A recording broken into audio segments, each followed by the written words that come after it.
and the Timbersaw. Who can go with the Kunkka to pressure that Bloodseeker? He's got a Dazzle as well, one of the stronger lane supports. I assume they want the Timber against the Alchemist mid. Okay, that's number one. Lycan's definitely going to be fine alone or whatever, two heroes bottom. Then they are going to have to... I think Bloodseeker is... bad. Okay, I was going to say Bat Rider can actually kill the Bloodseeker in the lane, but they ban it. So they have last pick anyway, so they're going to be able to decide... for Gustav, he needs a space-making hero. Is Clockwork available? Clockwork seems okay for them. I think Clockwork's good. So they want a teamfight hero though. They've got absolutely... Don't really... Close to nothing in teamfight, you know, the Tides, the Enigmas. I don't think they really need teamfight because I think they just need like a catch hero, catch. Ooh. Because they have wave clear. Dazzle is wave clear. Alchemist is... Bloodseeker is also wave clear. The hero I kind of like is like the Earthshaker, because then you get both. Yeah, that also... You get teamfight and you get catch. You can control your lane pretty well. But that guy needs dagger. He does need dagger, you're right. But unlike the Clock, who just needs level 6. Clock is good against earlier hero. All their heroes, you know? Clock is good against all their heroes. It's a lot of melee heroes against the heroes are just getting close to a Timbersaw and a Lycan though. That's maybe a concern. Even just playing into the Kunkka. It will be the Clock. You're right about that one, Mr. Chan, as S4 gets one of his signature heroes. Thank you, Parker. Presuming he's not the Nyx, but... I don't think... If this was a different team, you'd maybe be saying, oh, support Clock. I don't think he's going to be the Nyx. Clockwork with more farm is good 10 this game. seconds remaining. Even disregarding like Gustav is going to play the Clock for sure, just by the strategy. I think Clockwork with more farm is good this game. Yep. Stronger, in my opinion. And Execration, they're going to have to think about stuff right now. Do they pressure the Bloodseeker? Like, do they go like maybe some Kunkka +1 dual lanes, or not that easy for Shadow Shaman to go aggro lane, but it's possible. And also, like, what's actually their hero pool? Their offlane pool has been very unusual. The Bristleback gets banned, something we've seen Raging Potato on there. They've done like stuff like offlane Queen of Pain, which is like this. They do these tri-core setups. Offlane Queen of Pain against Bloodseeker. I actually kind of like that idea though, because it's this team. It suits there exactly. They don't need a traditional offlaner like most teams otherwise, you're gonna see like maybe some initiating heroes, like some Void. They need some stuns. Maybe Void with Kunkka team. So I think I like that too. What else? I think Void is pretty solid. For me, Void is pretty solid here for them, for their lineup. Good with the Kunkka Shadow Shaman, because you can put the bolt and the wards around and do damage, and Timbersaw. It's not very good with the Lycan, but manageable. Okay. See what they have in store for us in just a second. They are running out of time, and it will be... Okay, this is the Lycan. The call. Okay. I was wondering who are the heroes they can make from the HAL, and there we go. It's also again they pick these carry offlaners. All lane dominance, you know. Yeah. If they don't do great, I think top lane is crucial lane, because mid is I think Timber will win against Alchemist, but top lane has to do good, because if they don't do good top lane, I think they're going to be in lots of trouble. By top, do you mean the off lane, the Prophet lane, the Prophet against the Bloodseeker? That's the bottom lane, but yeah, it's confusing because Radiant. Oh yeah, okay, yeah. Sorry, my bad. I thought that's the lane you meant. That's why I just wanted to clarify. My bad. Yeah, sorry. When you said top lane, I was like, yeah, the Nature's Prophet lane. I was like, wait a second, Nature's Prophet's dire. No, yeah, sorry, my bad, guys. It's the bottom lane. I'm here for you. Thank you, Parker. So maybe it's gonna be like some Prophet Kunkka dual lane. I think the Bloodseeker has to be slowed down. If Bloodseeker gets a good game, he's gonna move around and rupture, and one rupture, one kill, one rupture, one kill. Okay. Here we go. A defeat here could put them in the lower bracket of the TI main event. They are in desperate need of some points right now. Again, no smoke for OG. Last game they didn't smoke out as well, level 1, and XCT and smoke. Both games same thing. They're gonna miss each other. Okay, this ward here. They saw him planted. Well, they didn't see him planted, but they saw him walk past because he wasn't smoked. So Chemo saw him run past. He blocked. He wants to block. He's blocked. So he's blocking the Prophet camp. I don't see this level 1 ward. Like, this is very unusual for me. This ward that Jerax just plays. It's likely to be dewarded though. You think so? Yeah. But because it's unusual ward though, even though they know he placed the ward somewhere, this is not a very likely place that they would put a sentry. I don't know. It was more they saw him running up the ramp. They saw him run up the ramp? Yeah, he wasn't Oh, smoked. okay. So Kunkka was smoked and Nyx was Okay, not. then they would know. Okay, Yeah. I thought they didn't see him. They just know that he was somewhere around. No, they saw him run up the ramp while Kunkka ran down. He ran up. Kunkka was smoked, so Kunkka was not spotted. But I guess he just wanted to block the camp so that Prophet doesn't get too many camps.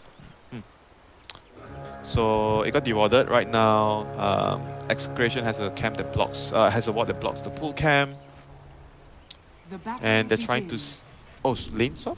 What's going on? Oh, they're not taking the rune. they're looking to. Their mid's taking the safe lane rune. Oh, they're just securing. Oh, they were trying to take 2 runes on the L. He has TP. Okay, that makes sense. I'm like, what's happening? But the other guy already stole the rune. He still TP'd there. Yeah, because Clockwork went. Yeah, that's not good for. Yeah, but. Well, Jarex is actually going to pull the creep wave around. Sneaky.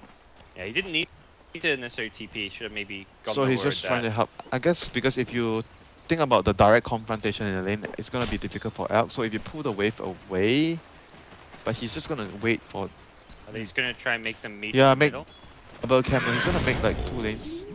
He's going to give Elk the farm. And then he's going to farm the lane XP if he gets any. It's kind of cute. Because Elk is going to struggle to so get the free farm Konka should just come here and just screw them around. Like mess around, steal some XP, steal last hit if we can. Yeah, I think this is still good for Execration. This is still good. Just if he can steal the Centaur. Yeah, that's what that's the dream.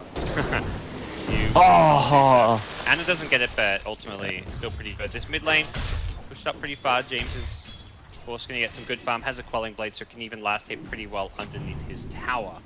As the camp does then get blocked. And that's the other reason to block this camp, by the way, is because it's not so much the Nature's Prophet. Oh, what we're talking about, they're the ones with the Alchemist. Yeah. So blocking these camps against the Alchemist is going to be key here, as Kunkka really looks to mess with him. Kunkka's back in the mid lane after some neutral shenanigans. But it's a Timbersaw. Don't want to be in the lane against a Timbersaw. No siree. Not fun. Clockwork, on the other hand, still getting what he needs. Same goes, almost similar last hits as the Prophet on Raging Potato, but Prophet being the stronger laner, so it's eventually gonna get more. But for Clockwork, it's easier for you to get kills with the battery and the power cogs. So we'll see if he's able to find any openings to kill RR on the Shaman. Very easy kill if you can trap it. Low. Ana has got a salve. Is looking has for this just one more whirling death soon, but he's going to be okay. Yeah, kind of blew the math there for the mana cost, I imagine, so more than okay. Bounty room battle between the 4 positions is kind of going on, both of them just looking to help out the lanes, and then whenever those bounty runes come up, fight each other to get as many as possible.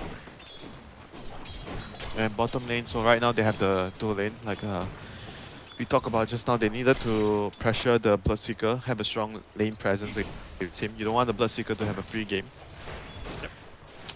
Constant right-click harass is coming out. They've got Orb of Venom Blightstones. They've got all the harassing items, and they're looking for a kill here. X into Torrent, they're going to get the initiation onto Notel. He's being healed up by the Dazzle, but it looks like Notel could be in some trouble. Gets braved up, and he's going to turn and fight. He can heal. Ooh, he doesn't want to chase. Just the 1 point in the thirst. He decided to play it safe as Nature's Prophet cancels the TP. Grave. Notel could come back in. He wants to use TP and TP back. Ah, greedy bugger. Almost paid for it. Almost paid for it. Greedy buggers. Oh my god. that was just Raging Potato things. If he died there, you were just Raging Potato. Are you surprised Notel didn't try and turn and fight with the Grave to get the kill? I guess it was very risky. I think he might die. If he wants to go for that kill, he's very likely to die because Kunkka was still there. Yeah. I'm not. If he gets the kill, he gets If he kills him first, heal. then yeah. I think maybe, yeah, it's risky. It's one of those things where he's not gonna do stuff like that. Notel's not the player to do that. A riskier carry definitely would have. Raging Potato on the Bloodseeker would have done that. He would have gone for the double kill there. He would have tried and maybe died and killed none of them. Here we go. How's this mid lane doing? Anna with a lot of CS. Done just fine so far against this. Yeah, the pull, I think the pull definitely is quite helpful for him at the start. Very crucial. And then, so right now he has his level, he's level 5. Going to be level 6 in a short bit. Any stacks for him? There's some stacks. Yeah, Jarex has been doing a good job keeping up the stacks, securing him the bounty rune. Alchemist, I think, is going to have a much better time this game. Already we're seeing he's not being pressured as much in the lane. His jungle has but Note is still getting pressured. He is, but didn't actually die. Has got at least the levels there. But yeah, I think there is a concern. But similarly, S4's Clock, 19 CS, 13 denies. He is pressuring Nando, so both carries actually getting pressured here. Yeah, because he is up against 2 heroes. Clock is very good against 2 heroes. As you can always get XP and farm with the cogs, you pull the wave back. And right now the Clock is going to be a very dangerous spot. You can see by the way he's building his items too, or he's going to get called out by Shackles. Konka is here to deal with this pesky Clockwork, Axma. Dead Clockwork.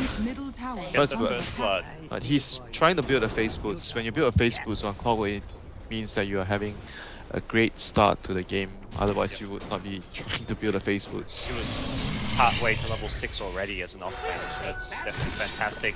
Back in the jungle, and has managed to already farm a couple of just little double stacks, and he's got some more to work around with. Bounty runes on the way.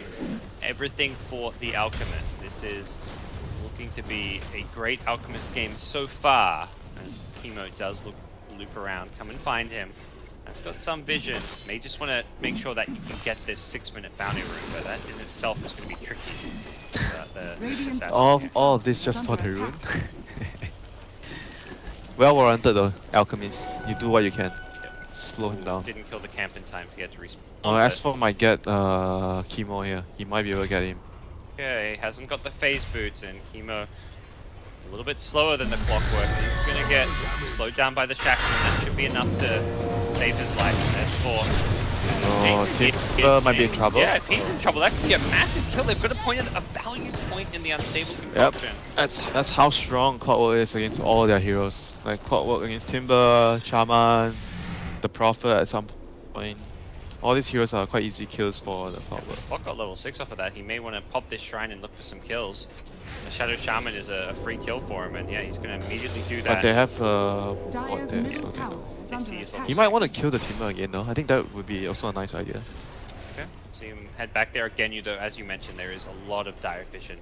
This top side of the map. This Alch jungle is being both warded offensively and warded defensively, knowing how important it is for him. Prophet is almost level 6, so they're gonna try to make a play with the Wrath. Like try to maybe smoke someone into the the supports into the jungle, find the Elk, create a situation where Prophet can TP in with the ulti, and maybe pick off the Elk. They're gonna go for no tier. He has a Quelling Blade, so top out. It's a bait. He gets the cogs on with the silence, no tail.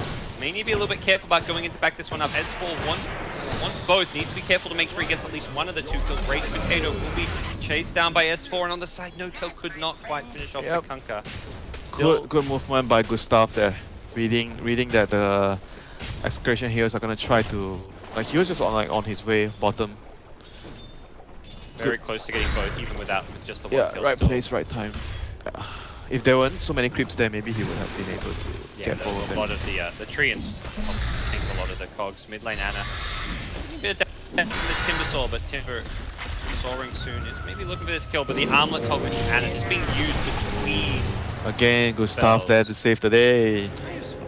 I was watching Ana. He's just he might have been able to get the kill. Soaring and one Rolling Death and Chakram.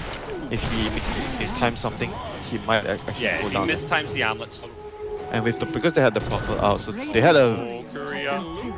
bit of a miss micro there, Jerax. Carapace TP should be alright, yeah, he's not even going to try and tempt fate with the crits. Or with a hook shot is back, looking to perhaps initiate again, but Lycan did pop his shapeshift. S4's coming in to fight this one, a lot of treants around. They have vision though, they see him. S4 just going to run right at Raging Potato. Treant Micro needs to try and mess with him here. S4 misses the hook shot as there were too many creeps to play around. Calling Blade. Gets himself out of there.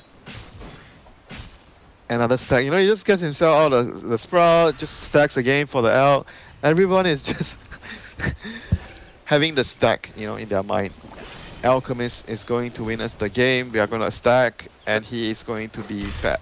That's the thing, the movement and the efficiency of Emoji, it's not just the Alch being efficient with his jungle movements, the supports, the offlanes. Every time a stack opportunity comes up, there's like 2 heroes who are just by a camp stacking. Yeah, he actually has 2 points in a stun. Oh. And he's in a smoke with his team now. Wants to perhaps pose a surprise threat. Execration may be thinking, oh, they're just farming the jungle. They got Alchemist, right? Oh, they killed the Prophet. Prophet's living down. Oh, okay, never mind. Oh, that was almost a CT out. Prophet They gave the last hit to the Elk. And he's going to smoke gank with you. Better. S4, oh, did not get the cogs push out. We'll get him afterwards. S4 does dodge the chain, but it looks like it will go down the right click. Could not get the grave off in time. We'll be able to grave him, but can't actually grave 1+1. Buy 1-3-1 again. Buy 1-3-1 and they a get free an tower. extra kill and a tower. Great movement there by Execration here. Jarex is being scattered by the treants as well. Just Vendetta just yet. No way to defend this tower, that's for sure. Now will TP into that bounty rune. Has almost got money for his relic. Oh dear. This is a sequence of bad events for OG, but overall, big picture wise, Alchemist is a lot more farm than the last game. He's gonna have like a what 13 minute radiance. The last game he had like 15, 16. It's a faster radiance and way faster radiance. Even just looking at the rest of the heroes, like Notel's not farming great, but he's doing actually better than he was last game. He's got a Midas 2. I think he realizes, I'm not going to get much farm. I've got an Alchemist to my team. Let's pick up this Midas and play for the late game. They're gonna be able to hold. They have better tools right now to hold the game because their laning phase is much better than the last game. The other thing they have is they just have better heroes for Alch to pull Ag Scepters too. I felt like last game I looked around, I was like, okay, even if this goes again, Slardar, Death Prophet, no, there's no Ags available. It's not something that's going to be all that good. Even Oracle. Oh, Lumik in trouble. Chemo got caught by the clockwork. Yep, the rupture's on James, so he can't run away. He hit but it's T as well. Oh, he's going to chain out of the silence, but double stun! Two-man stun, like Nando cannot afford to go down here. He's going to get hooked. No. Summons doing enough to block it. And actually, yes, we're going to keep him mid. Trouble for Alchemist, that's more important. Oh, he didn't get the armor off in time. But he did get his radiance before he died. Okay. So 11 minutes and 40 seconds radiance. Back at bottom, what's going on here? Nando able to just hold his ground with the TP out from Clockwork. He actually has the edge and has a Kunkka coming down here. This is probably a tower OG have to just give up at this point. Yeah, Prophet's gonna be able to TP down soon. This tower is oh, they're trying to defend. Oh, Notel might be in trouble here. He has no TP. Oh, they don't see him. Oh, he's being pinged though. Okay, he's dead. No way he gets out. Fly gets out, but not Notel. So, still a big kill there. More though. Is it going to be a buy one free one situation? S4. He has haste, so. War off. He does get a nice little trap off here. Ara can't shackles in under the battery assault. S4's been X back. He's going to be pulled back in. And he did get a kill underneath the tower. S4 missing the hook, but he's actually still okay for the time being. The chakram not going to land. Barely clips him with the Timber Chain. Alchemist coming in from behind with the Radiance, doing some good damage, and he may just be able to clean up here. James, great timing on the stun. Anna makes sure they get the kill. Did not have many procs of reactive armor. And didn't max Grievous Grip, but still has such a good timing on the Radiance. Okay, we're gonna have an Alchemist game. This feels more like an OG Alchemist game than the last. Main thing is the lanes.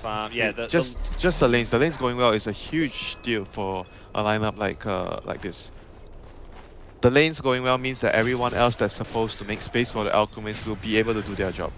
That's very easy for them now. Nando, if he dies here, it is going to be so bad for them.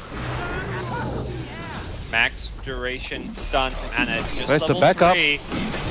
Nando even uses the ultimate. The backup comes too late. Fly, likely going to need a grave. Can't go, or could go for a TP.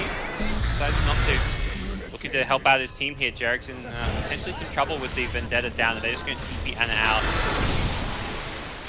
An okay exchange. Pretty good. I think it's pretty good for the Elk. Yeah, I mean, the Elk team. Exactly. Elk is there. He actually gets the kill on a carry while losing his support and buying space for himself to continue to farm it. It feels like a win for OG. It is definitely a win for OG, and right now you're going to be very stressed out if you're Execration with their lineup. You have to get Bushan and try to pressure. Yeah. I think if OG wins or gets another pick off, and they get the Roche, that would be like almost like game over for them. They need to do something. Be big. Anna's actually being scouted and completely alone. Does get the stun up in time and the chemical rage. Where's... Oh, he's alone? Yeah, he went in alone. Nyx is nearby, but the damage is just going to be too much. Maybe in some trouble if Nyx can find him here. Is that Korea? Is he going to try? He sees him. Doesn't like it. He wants the shaman. Yeah, I mean the shaman. Like he's gonna try and he might actually die in the process. Oh, his Vendetta ran out anyway. So game state wise, still quite in Execration still quite in a dire strait. Even though they just picked the Elk because the Elk is already very far ahead, and they have to commit Serpent Wards. Like this kind of kill is like you won't get anything extra, you know, no objective. It wasn't like, you know, remember the mid exchange? They killed the, who was it? They killed the Bloodseeker or someone. Dazzle TP down, couldn't get the Grave. Oh, it was the Clockwork, I think. And then they killed both of them and they got the tower. Those are the exchanges that you want when you use your Shaman ulti. The most farmed here in the game by a big margin. Yeah, I think it's still good, but it's not transitioning into objective, which is really important for your snowball lineup. Towers, and Roshan. Yeah. In the context of their draft being like a true 4 protect 1, like one hero way more farm than the rest. Anytime you kill Alk, I think even if you have to like maybe lose it, one hero together. That is true. Like Bloodseeker is not going to carry this game at this point. He's actually going to execute up. I feel like he maybe should just hold off. You say he can't carry the game, yeah, but if you think about it, in the fights, he just needs to rupture Timbersaw and Lycan. And where is your damage? Actually may have that they're going for Roche, and you asked for this, Winter, but it's not dropping all that fast. Where is S4 with the hook shot? He's ready to go in, gets the vision. He's trying to block with the Necrobook. Needs to get around this one. The hook shot gets blocked. Nicely played by Lycan. In goes Jerax. He's going to get focused down. The Gravy gets kept alive a little bit longer. It was the 2 heroes done from the Alchemist, locking them in place with the cogs as well. The damage output just melts Execration's lineup. As Anna now chemical rages up as he backs on out of there. A fantastic engagement. They're still good enough. They even got the last hit on Roche. They got the last hit on Roche. Yeah. So that was, I think that was good enough. Very good. 2 kills. Got last hit on Roche. Lost nothing, you know. Oh, they lost obviously an opportunity to get Roche and Aegis themselves. Yeah, but it's not a big deal for their, for their situation right now. They are quite happy with the exchange that happened. So if they get this tower, it'll be even better for them right now. Seems like not much Execration can do. They pop the Glyph, but definitely not going to be able to hold the tower yet. Down, try to deny, but to no avail. Bot lane. Alk is TPing in with the stun pre-casted. I love the play coming out from OG. Jerax and Anna teaming up with a Vendetta initiation into an Alk stun. Good moves coming out as they get another kill. Get a little bit closer to the Manta stuff. Things going from bad to worse for Execration right now. They need to be able to shove the, but the thing is when they're shuffling the lanes out with the Timber and the Fury, bot lane, X-Mark. Just gonna try and disengage on the OG they miss. I think was it a 4-star? I think 4-star or something. Maybe he just missed. Okay, he missed his combo. Jerax trying to TP out with the Carapace. That is gonna, it's gonna be enough to get TP out, but he has been X'd and brought back in. Still, OG gets a tower in the process. I think it's okay for them. They traded a support for a tower. Execration gonna push forward. They've got Serpent Wards. They may even want to threaten high ground here. The Necrobook. Oh, Elk has no TP. He just TP out. Travel, so 20 seconds. But they're gonna force high ground. They're gonna go high ground. They're saving the wards. They're gonna have. No, they're gonna go high ground. Got Necrobook too. Elk. Where's Blood? 10 seconds TP back. 10 seconds TP. Elk. Here comes Bloodseeker. Shaman goes charging forward with the Serpent Wards. He's going to get some damage on the T3 3 seconds. He has time, yes. Locked in place. They'll clear out the Serpent Wards. This should be fine. Be some damage here by the looks of things. Alk may not even need the TP. You know, he's coming in now. The S4 Clockwork catches Nando. Nando may have an Aegis, but he's in a lot of trouble here as he does get brought down low. S4 gets hit. Underneath the Chakram and the boat coming in from behind is Jerax. Gets the stun up. And is charging forward, but he does not have Chemical Rage. Perhaps not the best time for them to fight, but I think OG realized Execration in a weak state without Serpent Wards, without some key ultimates. So how much damage did they do to the tower? It's actually pretty sizable, half. They did lose 2 towers top. They lost the tier 1 and the tier 2. Yeah, but it means the next push, if they get another opportunity, like they're gonna get a tower and maybe the Rex. That's still a lot of damage done. Yeah. As a pushing team, every little bit does that up. Tier 3 towers that do not regen. They have to go soon. I think within the next few minutes, they need to make a move again. Yeah, they've got Aegis for about another 80, 90 seconds. So should be the call to try and smoke up, find a pick, or even just try and, I mean, we've seen Execration just run down that lane and try and push. Yeah, it's going to be very hard for the Prophet to keep the other lanes out because of the Nyx. Nyx and Clockwork, those are the two heroes, and with the boost of travel on Elk, it's very likely that the Prophet just dies, you know, if he tries to shove the other lanes out. You kind of want to play with your team more if you're the Prophet. They're going to go for a smoke. It's going to be popped. Oh, dust. Has the dust. Oh. A little bit too late. Perhaps even if he was closer, I think it was going to be hard. But, oh, he had a 4-star. No, he had 4-star. He had you're 4-star. right. He could have gotten him. No, could have perhaps latched on. Jarek's going to find Chemo as well. Whoa, Chemo doesn't even want the bounty rune anymore, and he is looking quite dead. If he can hit the Impale, which he does. 4-star? Okay. Okay, Rupture will be used just to secure the kill, not the... Oh, X is an Axe, so he has 2, so it's not even a cooldown at all really right now. That 40-second replenish time on Rupture. Double Rupture against Lycan Timbersaw. Didn't wait for the Axe from the Alchemist because this is just the must-buy item this game, and he wants it now so he can fight. The Alch does not want to pull one until he's got Octarine Core. I mean, maybe even like you can pull it to the Nyx first, I think. Nyx or Clockwork, Nyx, those are very there's good. so many good axes. Even the Desert Axe is actually very, very good. In my opinion, it's quite underused. I mean, because you don't really get to farm, but the Axe on Desert is actually pretty strong. Yeah, it's more just like that's why Bloodseeker doesn't want to wait for it because he wants it right now. He's going to give him such a strong way of team fighting. He's already got another double Rupture. They're going to go in. They're going to go in. Aegis wore off. No-Tail gets the first Rupture. It's on James. They go in. Jarex is there as well with the Carapace. James can't really run away from this. The Rupture damage is going to destroy him good here. Sprout, good Sprout. Second Rupture's on Nando. James kept alive for a little bit longer. Jarex fairly low. The Surfboard's dropped as well. The Carapace will stun too. Another Blood Right. This silence destroying them, and James is going to be the first to fall. Has got a fairly short respawn time thanks to the Bloodstone. OG may have to disengage here. They've used a lot of the spells up in their arsenal. Double Ruptures both down. That's awesome shot as well. And the TP pop. Nature's Prophet is not having this, but oh, he's in trouble, is he? TP was cancelled. Potato's just gonna get out of there, I think. Out.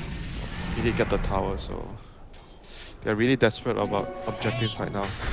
Game needs to be faster for them. They need to just go. I think in the next, they're pretty much running out of time. They're at the end of their timing of their lineup. I think they have a few more minutes left.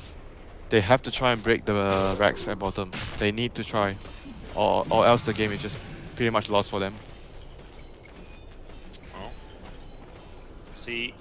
Are they waiting on any big items? BKB soonish on Nando. Nature's Prophet. I kind of actually like maybe another Necro book more, like an all-in, like for me, this kind of game. You feel they're just that desperate of a position? Yeah, because it's so desperate. Yep. Well, OG feeling like they are the strong team right now, and on their right to do so, are going to smoke up and look to make some moves. No-Tail is not in this smoke, the but potato. Right. Potato is getting out. Blooming is going to go down. It's going to be like a very quick kill. I lost their courier as well. Alright. S4, can he hit a shot here? It's looking. Wolves being microed very well by Nando to block any potential. Dire's bottom tower is For OG, they're going to have to fall back and look out some of these lanes, it feels like. They actually backdoor a tier 1 tower, but bottom lane, top lane, the line being No-Tail saying, let's address this. He now has a 4-star. Gets the blood right damage at level 15, and very almost certainly we'll see that Rupture bonus damage at level 20 as well. With Yeah, and the blood right cooldown. Oh, that's the dream, man. The talents for Bloodseeker is so nice because there's like a right-click route with the talents, and then there's also the spell damage. I don't see much people go for the right-click route because Bloodseeker is more like a utility hero. You want to use like his strong spells, because you don't like if you go for the right click route, it means you have to commit into getting into a near combat, like very close combat. Yep. And this hero you want to keep running around in the fights and casting your blood right. And it's found an arcane rune and managed to get the stun on RR. Jarex blink 2-man stun. setting things up perfectly. It's Rupture. Lycan. Oh, he almost got in range to get it. Yeah, forced out himself forward, couldn't quite get there in time. And immediately the split push is on. Execration say, let's push bottom, let's push top, but OG are at their door, ready to Okay, go high the ground. Prophet having to split push means it is... I have to cut creeps means it is in a very, very dire position right now. And come out to try and defend things here. OG take a lane of Rack, and Nature's Prophet is just cutting the wave here, not actually split pushing. And this Rack is looking like it might go down. There are 5 heroes alive on the dire side here. The Rupture's going to start coming out. The first on Nando, the second likely to be used on the Timbersaw. Boat initiation is avoided by OG. Holding on Backdoor to that protection is up. They've cleared the creep wave, but another one could be coming in soon. Anna gonna back off for the time being. James caught in that Rupture. Bit of a tough spot. We'll see if OG just want to completely back off here, if they are going to go in for another hurrah. They can maybe wait for the next, like push out the lanes and wait for Roche. I think if OG can get the next Roche, I think the game is, unreachable anymore for Execration. They need to, they really need to get one set of racks. If they give away the Roche, I think that's no more chance. Just feels like they need a smoke to make a play. Do they even still have a smoke? I think they use up most of it. They've got one on Shaman. So This should be the last there's one. a smoke, at least. We'll take that. Yeah, they have to go soon. Otherwise, they can't win the game anymore. Roshan, maybe try sneak Roshan or try to get a pick. There's an AC now on Alchemist. He is monstrous. Does not have buybackers. Like that. Does he need 5x? Probably does not need, but Yeah. if Execration do somehow manage to smoke and jump and throw, they need to get the jump. That's the problem. Anytime they're visible, they get ruptured, and then you can't jump in because, well, you're ruptured. You're gonna. But look at their die. heroes. They have a they have a position 3 Prophet, and Conquer and Shaman don't have like blinks or anything, Yeah, X is their best initiation tool right which now. is not the greatest in this kind of scenario. Go OG with the AC in hand. Anna wants to push. There's the X to start things off with the chemical rage up. Oh, hold the Rupture! Oh my god! He's gonna get hit by the silence as well. The hook shot was not even needed. That's why I was like, I'll make sure we get this kill, but the backline just like him with the BKB. Another but he is Rupture. also ruptured. Gonna try and TP on out. Oh my gosh, that was close to killing him. The weave! Back in goes OG, and this is looking Yes. like the end. Pretty much the last GG defense. is called. They have been alchemisted. No, they got OG'd. They got OG. The two are synonymous from time to time. What a great performance from OG in game number 2. What they were looking to do in game 1 but could not achieve. Gustav, I think, it's probably the person